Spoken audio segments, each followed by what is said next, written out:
History is important. History is important for everybody. You're shaped by your history, whether you know it or not. But trade union history is special.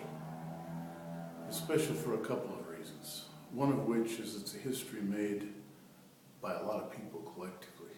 It's not made by one or two leaders in isolation.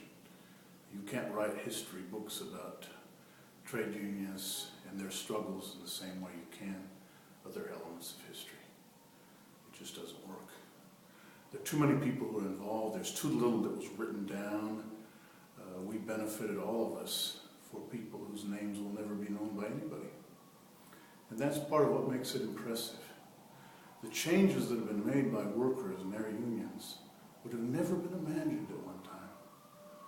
Would have never been imagined. The world has changed not just for trade unions, but for everybody else, because of this spark of solidarity that has erupted into trade unions and has affected every aspect of our lives. Sometimes it's a little overwhelming to think about the conditions under which previous generations of trade unionists toiled, struggled.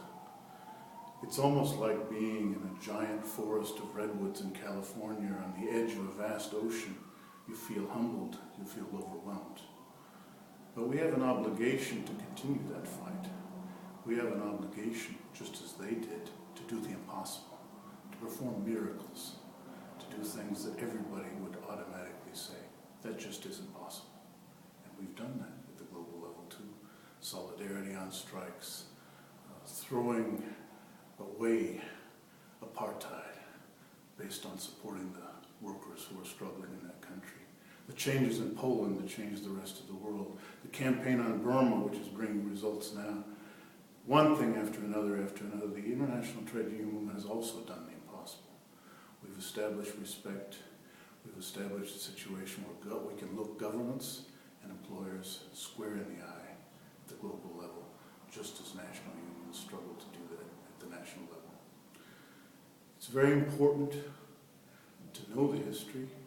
It's very important to take it under consideration. A friend of mine once said, to think that history begins with you is the ultimate arrogance. And it's not just a question of appreciating the richness of history. It's also a practical question of not making avoidable mistakes.